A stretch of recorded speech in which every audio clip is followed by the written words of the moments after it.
I did a crossover episode with Nick Angstadt of Locked On Mavericks to talk about Miles Kelly and Jaylen Williams signing deals with Dallas. I apologize in advance, people. One more thing. I got the GOAT from Locked On Auburn to tell you about Miles Kelly, baby. and let's go. This Jaylen Williams. We'll talk about all that and more on today's Locked On Mavs. One more thing. Yeah. I'm here because I have to do it. Dallas is going to get a seat at the table. It's me versus the machine. Nice penetrating thrust to the middle. People forget about fun. Hot man, the hot player. Wait. One more thing. Yeah. Fired up. Welcome. You're still locked on to the Dallas Mavericks. My name is Nick Angstadt, media member and NBA channel manager of the Locked On Podcast Network, your team every single day. Today's episode, I got Zac Blackerby, Locked On Auburn. Yeah, we're going to spend some time talking about the Auburn guys. Miles Kelly on a two-way for the Mavs. We got Jaylen Williams, but not that Jaylen Williams, and also not that Jaylen Williams as well, a different Jaylen Williams. Third Jaylen Williams. On the Mavs Summer League team. And this is really an excuse for me and Zac to do a show because we've been talking about this for years. Zac is he's the college channel manager. We're like, if there ever is a time for an Auburn Mavericks crossover, we would love to do it because we're great friends and we just love to do a show together. I thought for weeks, Nick, y'all were going to take Janai Broome with the number one overall pick. I was shocked, Lord, when Cooper Flagg went to the Mavericks. On draft night, you were waiting, right? You were like waiting to who is Silver going to call out here? Well, I feel ridiculous because I ordered a custom Janai Broome Mavs jersey in anticipation for it, and now that's not even a thing. Bro, what number did you pick for him? 4. Broome 4. A Broome. What did for Auburn? Number 4. Nice, Do y'all have a 4? I think it was Michael Finley. I don't know if he's going to get that number. Got it. All right. So Zac Blackerby, he's the host of Locked On Auburn. We're gonna do some normal things. It's gonna go weird directions for sure with this show. But okay, you watched Miles Kelly last year. Yeah, he transferred over from Georgia Tech. It seemed to be a pretty big transfer. Like I read some places they said it was one of the best transfers of Bruce Pearl as the coach, like one of his tenure. What was it like? What did you expect from him when he first transferred over? Well, I actually think they got more out of Miles Kelly than they were expecting to. I mean, he was a guy who was kind of like the last piece of the puzzle for this super veteran team that Bruce Pearl was putting together. And then he got there and like there were rumors and rumblings that he like didn't miss a free throw throughout like all of like off-season camp and all of that stuff. Where it's like, oh, okay. All right, sweet, cool. I interviewed him in person and I was like, you don't have to confirm that or deny. He's like, yeah, no comment. I'm like, okay, Miles. He okay. No commented on not missing a free throw. He didn't want to jinx it, you think? Yeah, I guess so. I mean, he's a super chill, guy that's going to be good for the locker room for sure. But, spent the first half of the season, I would say, like kind of nursing an injured wrist on his dominant hand.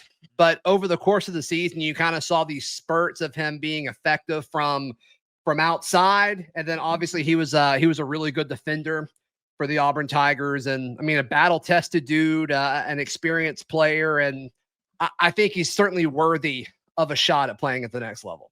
Yeah, so Miles Kelly's a 6'5" wing. He's a great shooter, like you said. And he's coming in. He's on the two-way spot for the Dallas Mavericks. And two ways in the past, the Mavs have kind of just like, to me, have just tried flyers on guys, but last year especially was the best class of two-way guys the Mavs have ever had, and they needed them because they used them a ton.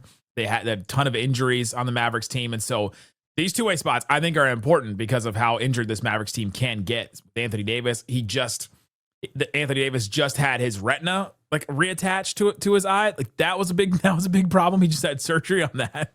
Man, that guy has anything that can go wrong is going to happen to that dude. Why? When he's healthy, he's really good. When he's healthy, top 10 player in the NBA. But so you mentioned Miles Kelly had a wrist injury. How did that affect him during the season?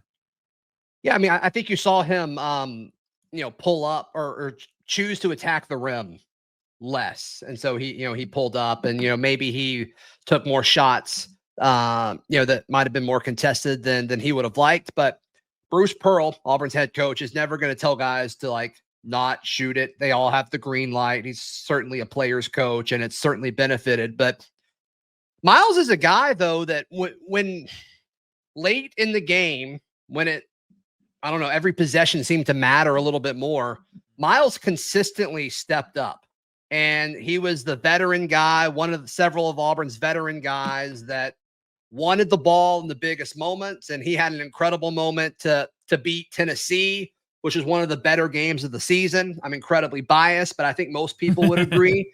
But yeah, I mean, Miles, as far as, nursing that wrist, I think you saw him attack the basket a little bit more towards the end of the year. When you say he's the veteran guy, he's 22. He's not the oldest player on that Auburn team. The jokes flew all season about how old the Auburn team was. Yeah, we were older than the Thunder. Yeah. When you say he's the veteran guy, would you say he was the leader of the team, or what do you mean by veteran? I mean, I would say Janai Broome was the leader, but right. I definitely think Miles was certainly a voice there for sure. And like, they didn't really have any young guys outside of Tahad Pettiford, who we thought was going to enter or some people thought he was going to enter the draft. And then obviously he stayed. But I mean, it seemed like he was kind of the voice of reason in the locker room, and, kind of one of those key glue guys, which is crucial to have a run like Auburn did last year. Yeah. Interesting. The Final Four shirt. That's right. Just repping it. That's right. How upset were you when it ended? I mean, I thought this team was good enough to win it all. We talked about it all year. But I mean, you can't be upset about going to your second Final Four in 6 years.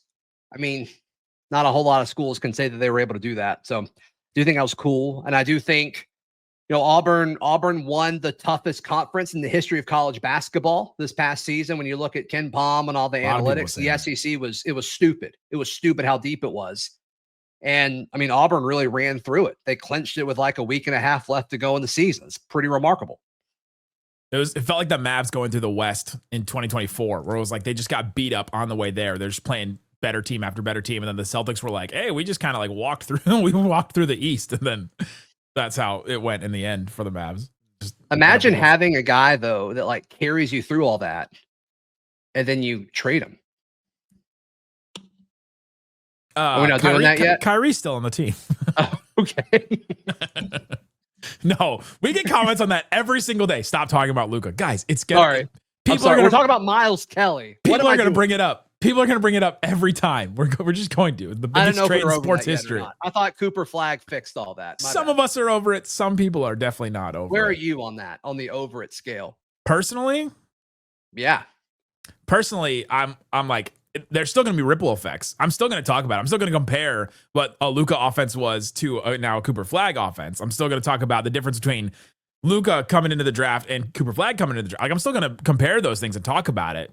But we have moved into a new era. It just is what it is now. Like, Luka is not going to be a Maverick ever again. So yeah, the Miles Kelly era of the Miles Kelly, the Auburn era has started. Let's go. These guys. Took them long enough. Yeah. The summer league coach Josh Broghammer today at practice. What's his name? Josh Broghammer. No, it's not. Yes, that's his name.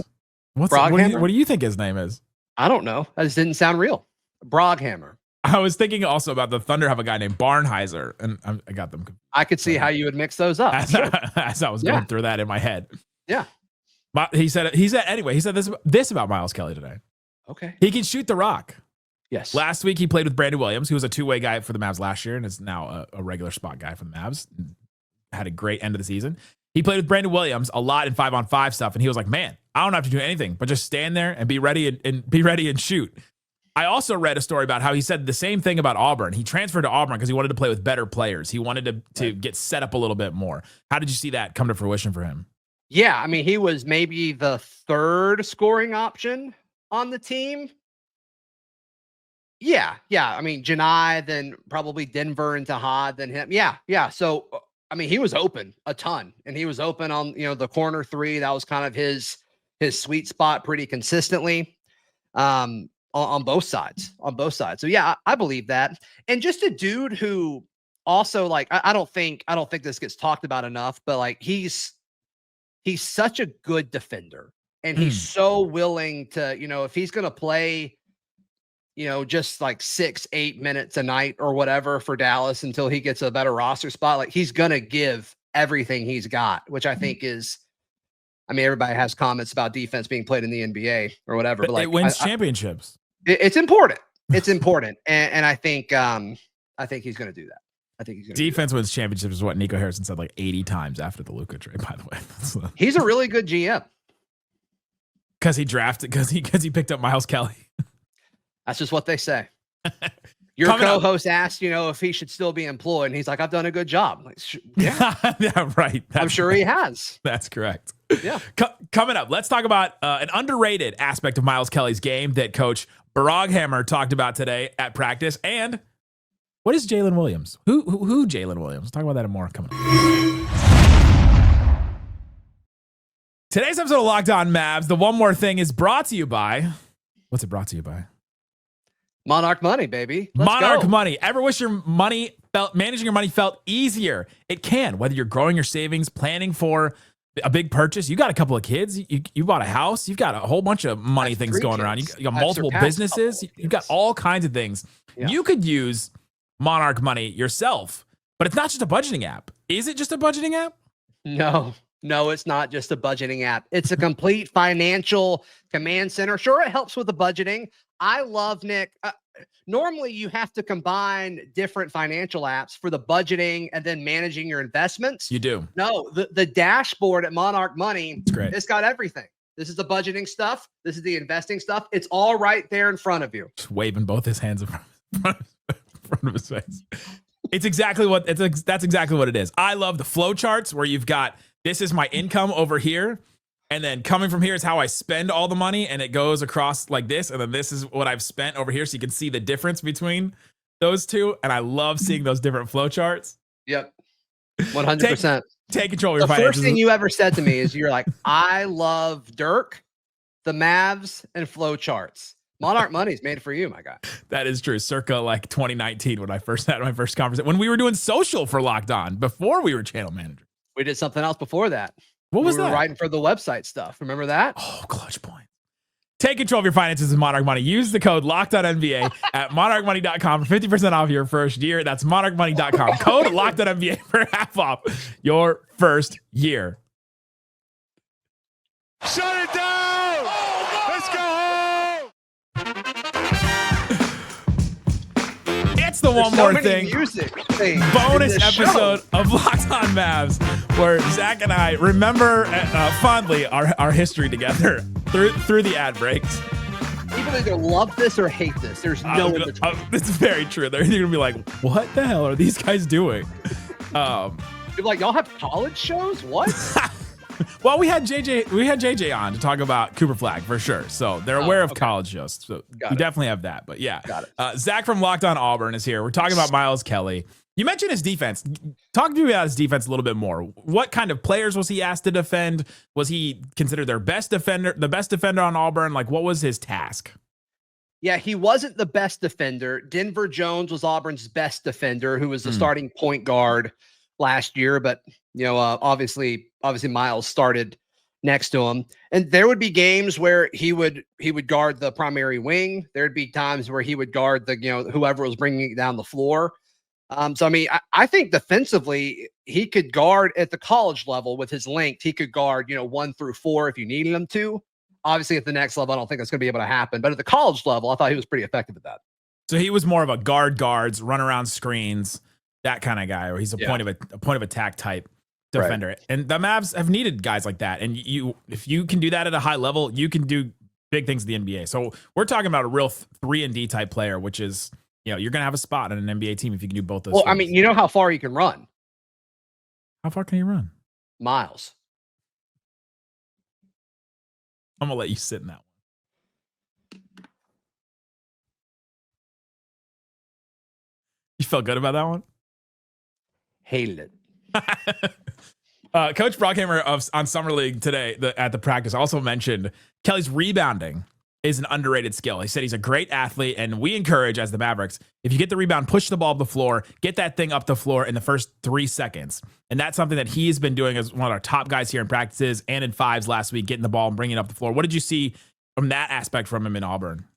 Yeah. I mean, he would definitely be asked to bring it down the floor a good bit. And I mean, Bruce Pearl offense, they play fast, ton of pace. And so, yeah, I mean, scoring in transition Auburn was one of the better teams in the country at that.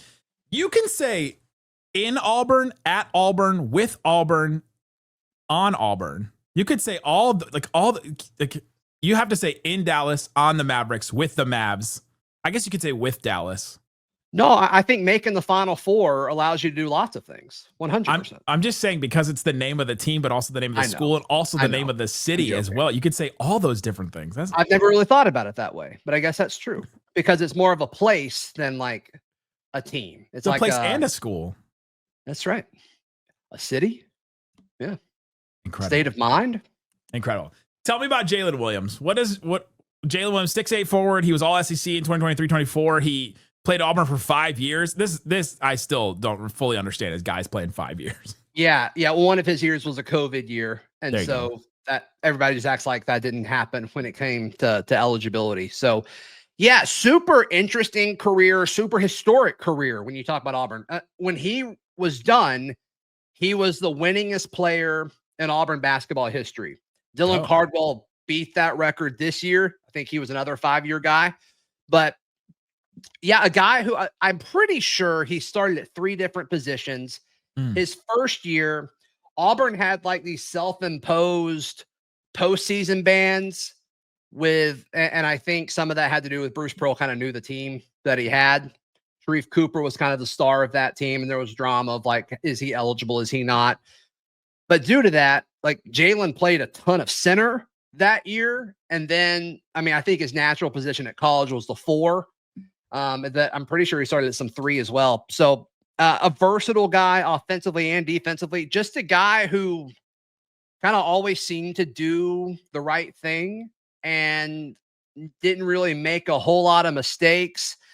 We would talk a ton like we wish Jaylen would shoot it more and score more because he was super efficient when he scored. But the Jaylen Williams stat line would be like 4 of 5 for 12 points and 8 rebounds or whatever. It felt like every time we did a recap, that's exactly what it was. And we're like, shoot it more. Like, especially when there would be stretches in the game where, Auburn couldn't score. And it's like, let Jaylen do it. It seems like every time he tries to do something, it works. But he was such a team first guy that I think that really hindered what his production could be.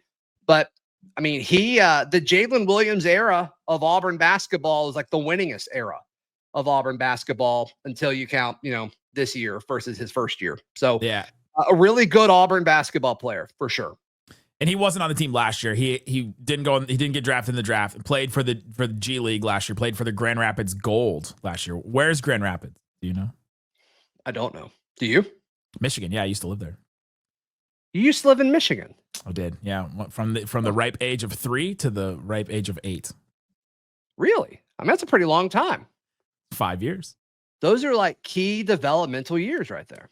I learned how to read, walk, probably all kinds. Do you like the Wolverines?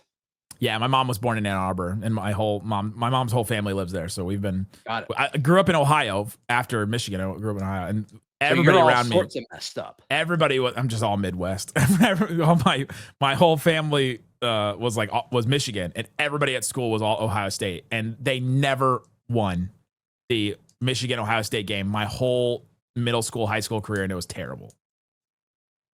You should have texted them all back over these last few years. Just let them hear it. Screw you guys. Yeah. Yeah. So Jaylen Williams on the summer league team for the Mavs. Right. I guess he has a chance to be one of those other 2-way guys. That's the one lone opportunity on this Mavericks roster right now. And so it'd be interesting to see, how he plays and how he fits in and where he slides in for the Mavericks. Yeah. I mean, he's one of those guys. I mean, we were talking about this in real time. The whole putting guys into the league is relatively new for Auburn basketball fans. And so a lot of the fan base, when we think this guy's really good, it's, he's going to get drafted high. And the NBA drafts way more off of traits than production and all that stuff. So let me ask you this, is there a role for a Jaylen Williams, this Jaylen Williams that we're talking about, type player for the Mavs or in the NBA? Because it's a lot of it is what is he? Sure, you were versatile at the college level. What is he at the NBA level? Those versatile type players, especially, so he's 6'8", he shot 39% from 3 his last year. Like you said, he didn't shoot a lot. It was 2.5 attempts per game, right? Okay, If you can shoot and you're big and you have a bunch of different skills, you better either be like Cooper Flagg, where you're doing everything, maybe not to an MVP level, but you're doing everything, or you got specific skills that you can come in and show right away.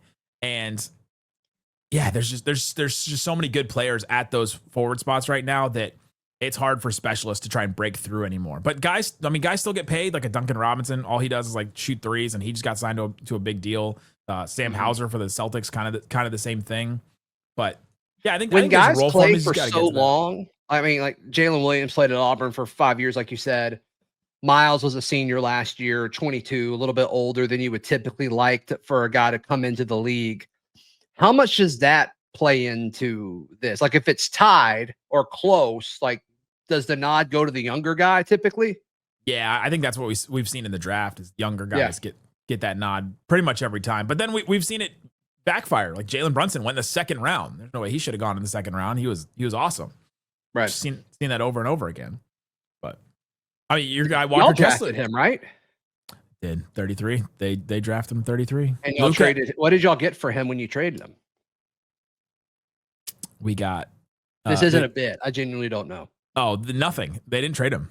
He signed. He signed to the Knicks and free agent. No, he was a free agent. Oh. And Mark Cuban got on the Mavs broadcast the last game of the season and said, we can offer more money than anybody else to Jalen Brunson. That's how we're going to keep him. And he was very confident they were going to keep him. And then the Knicks hired his dad, Rick Brunson, to be an assistant coach. And then Leon Rose was Jalen Brunson's agent, is also Rick Brunson's agent. CAA is the agency. And then Leon Rose became the GM of the Knicks, hired Rick Brunson. And then it was like, oh, well, his former agent who just hired his dad is now part of the Knicks, and they have this cap space to sign him away. And so they offered him more money than the Mavs eventually did. And then Mark Cuban said, well, we didn't get a chance to offer him more money. It's like, okay, the writing was on the wall. That's crazy. We've been through that one. We went through so many times. people were sick of that too. It was like the Luka trade. They're like, stop talking about it. It's like ripple effects for the Mavs. Yeah, forever. y'all are a dramatic organization for sure. They never do anything normal. I said that to I mean, Auburn's the same way. Like, it's always just fair. chaos happening. So I totally get it. Yeah, Cam Newton, huge, right? He was pretty good though. Oh, I mean, yeah, but that's the thing. It's never normal. It's always like incredible or yeah, like no, we can't just have a great weird year. Like there's got to be some controversy there. 100%. Can you tell us any kind of story about like you have to cover high school guys? Like I do. You've mentioned times where you've been like talking to a player or something and they like have to go to class. Can you share any kind of stories about that? Because I think those are hilarious. Yeah, no, I was texting with a recruit. I know what you're referring to. I was texting with a kid, or I DM'd him, and he's like, "Text me, I'm in math class." I'm like, "Okay," and he had to do like some after school thing, and he's like, "Yeah, let me do the interview like before my basketball game tonight." So it's just like a football recruit. He had a basketball game. Yeah. I mean, a lot of these guys play multiple sports, right? Yeah, right. So, no. like, yeah, okay, cool. Like, don't text me in math class. I feel like that's not a good example to set, but also like you're probably going to be pretty well off if you're playing college football in this era. So, yeah, whatever. Every time we talk about how different it is to cover a school and to cover a professional team, it's just the gap is so wide. I mean, imagine having 2 free agency windows every year now, and there's no contracts. People could just leave now. Think about that. There's contracts in the money, but not in the staying. It's like right, and it's like, how much is the contract with the money even enforceable? Like, that's in courts right now. It's like nobody even really knows. It's ridiculous. Is it way more fun though for you? The media, like being in media, talking about it, it's super fun. But like, I love college football, and it's like, is this sustainable? I don't know. I don't know. We need people to step up and do something.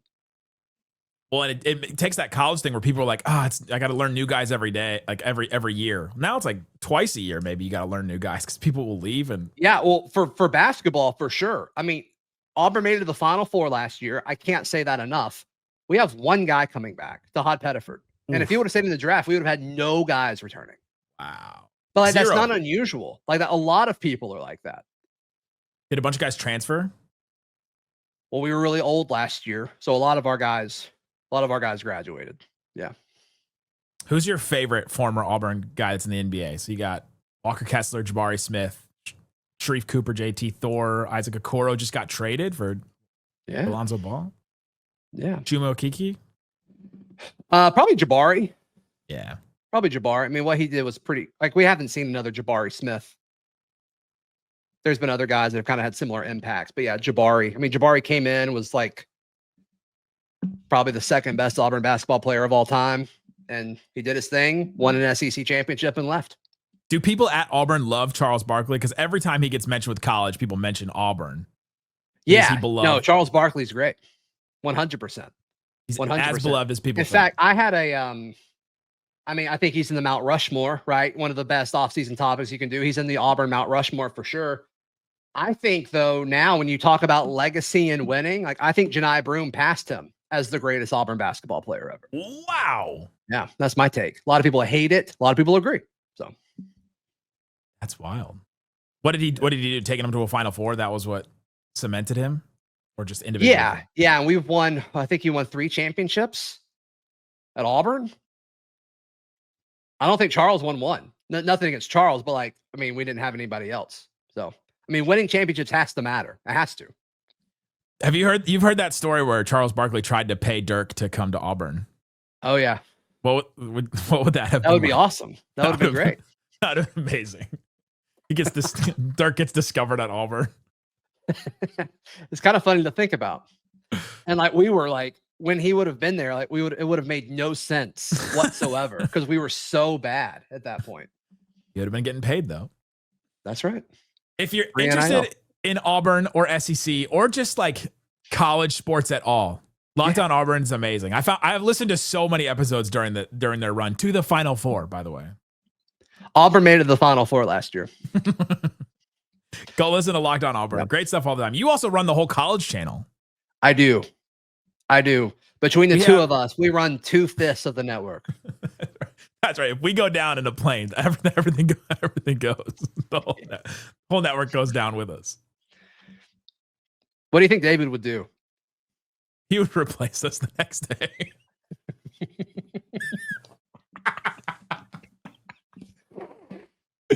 He would be like, Wes Goldberg, come on down. You think that'd be your replacement, Wes? No, probably. I like Wes. All right. We'll see. What show does Wes host? Locked On Heat. Okay. Got it. I hate that I like Wes so much because we hate the Heat as the Mavericks. Like, all Mavs fans hate the Heat. Because 2006? Oh. That was D Wade's first? His first. It's not a bit. I don't know. Yes, his first. Yeah, his first one. Y'all got him back, right? Didn't y'all get him back? In 2011, yeah. So it's kind of like, but in 2006 was when the Donaghy stuff happened. The Tim Donaghy stuff happened. The referee. Is that the betting stuff? Yes. And then and then Dwayne Wade got more free throws than anybody else in the NBA Finals. And right. Like, and then he came out and said like, yeah, it was kind of cheating.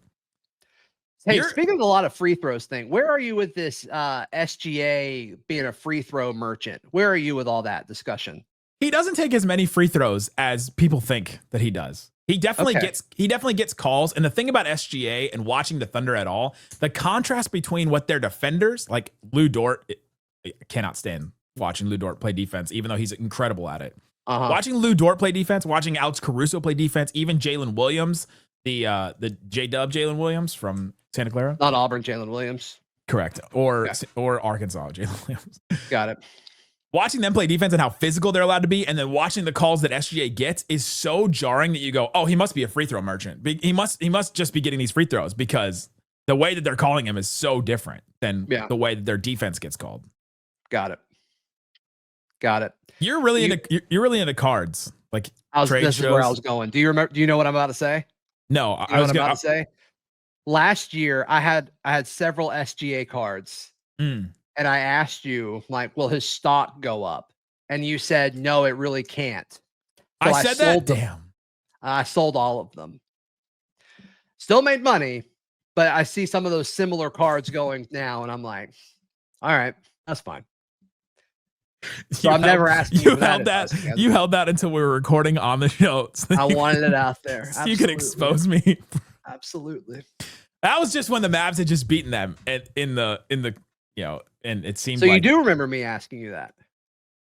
yeah. Well, if it was last year, then yeah. Yeah, I don't remember when last year, but I do remember asking you that. And I'm like, okay, I'll sell it. Cool. Have you seen Cooper Flagg Mavs cards? Is that have they started? Those have not been printed yet. Those aren't in a set yet. Have you seen any Anthony Davis ones? Mavs. Those got to be weird. When did he join? He joined during the season, right? February. Yeah, he's probably in some of the sets. I don't know who he signs with. I'm not huge into the NBA card world. Hence why I went to you for advice. And I gave you terrible advice. You think people liked this? How do you think this went? I think if they made it to this point, they liked it a lot. And so I appreciate you guys. If any of the Raccoon Squad made it at this point in the show, I appreciate it. And yeah, you loved it. If not, they checked out real early when they were like, you guys are talking about a two-way guy and a guy on the summer league team, just those guys, not the rest of them, not Cooper Flagg, not Kyrie Irving, not Anthony Davis. That's right. Or 30 seconds in to be like, this guy was shocked that they didn't take Janai Broom first overall. Some people didn't catch that sarcasm. There will definitely be people. They checked out immediately. There will definitely be people that will comment on that before they hear you finish that sentence. When Miles Kelly makes his NBA debut, we're getting another one of these. Oh, yeah. And if they pick up any other Auburn guys, who else could they get? Are you excited about Janai Broom on the Sixers? Because he's playing in summer league, like he's starting. Yeah, his stats are good. Yeah, and I really like VJ Edgecombe too. Like I really like both of those guys a ton, obviously. So I'm following the Sixers now for sure. Heck yeah. Oh, and our Sixers show is great. Mark Farcetta, so good. They're fun. Keith. They're fun. Amazing. They're fun. He's more excited about VJ than Janai, though. I don't know why. Can't imagine. I can't imagine why. I don't know. VJ has already become a Sixer. He was out with a thumb contusion for the second summer league game. Like that's pure Sixer to be out with a dumb injury like that. Oh, really? Like to miss a few games kind of thing? Like nothing crazy, but you're going to miss some time? Yeah. Embiid always misses time with weird stuff. Paul George misses time with weird stuff. Got it.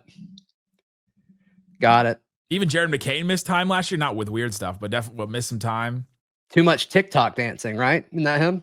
Well, he paints his nails, which weighs down his hands, and then that made him get hurt. Got it. Who's your favorite Auburn player in the NBA? Man, other than Miles Kelly. Every time I think about Walker Kessler, I think about how I'll call out another one of our guys. Mavs draft was just hated on him the whole draft process. Said that he'll never work. His feet were too slow, and then he went into his rookie year and was awesome. And then he had to go retract that a bunch of times. I remember talking to him about him on a show. We did a Locked On Podcast Network retreat, and of course David's there with the Jazz, and it was like right after the draft, the first one we did. I'm like, what do you think about Kessler? He's like, we love him. He doesn't have to coil when he jumps. And I'm like, all right, cool. Sweet. He doesn't have to coil when he jumps. Yeah. Like, awesome. There's this account. And he's right. I never really thought about it, but yeah, he's right. There's this account that talks about the biomechanics of people jumping or getting a steal or shooting. And it's so technical. And I'm like, who's the audience for this? And they would talk about stuff like that, like coiling. David Locke. David Locke is the audience. Our fearless leader. That's right. Who's going to be the best player in Auburn this year, basketball? Todd Pettiford. He's back. He's the only guy. They also got this dude from UCF who led the Big 12 in points per game, Keyshawn Hall. That tandem is going to be maybe the best scoring tandem in the SEC. Is SEC going to be as good as it was last year? Should be. The money's there. They're starting to get a lot of guys from European countries to transfer over, which is kind of crazy. Yeah, we saw. With NIL now, you can make more playing for college teams than you can pro teams overseas now, which is fascinating. Yeah, that is a wild economic. We saw Yegor Demon from BYU go early in the draft. We saw Yakachonis go from Illinois go to the Heat. We've seen these guys. Yeah, we got a guy, Philip Jovic, I believe is his name. 7-footer, super athletic, can shoot the heck out of a ball. I'm like, all right, we may be talking about him. Playing for Auburn this year? Yeah. Let's go. We had to wait 2 months before he got eligible. I'm like, this is awesome. This is fun. That is fun. There is something fun about getting new players like every year. Like when the Mavs kind of like change their roster all over, it's like, all right, this is kind of fun. It's like putting a new team together. So when they leave you, though, as you know, it's when they leave where it's like, oh. It's when they get left. Like it's when they get left in LA and they don't get to say goodbye. That's like, Oh, is that it? Got it. that was bad. Got it. All right. You done? You got Tell you what, we wanted to do this for years, and I think it lived up to the hype. I tried to end it like 10 minutes ago. Thanks for hanging out with us on Locked On Mavs. Go check out Locked On Auburn. Great stuff all the time over there from Zac Blackerby, the GOAT, absolutely. And we'll be back tomorrow with more Locked On Mavs. We'll be breaking down the Summer League team and everything you need to know about Summer League. Thanks so much for listening to Locked On Mavs. Peace out.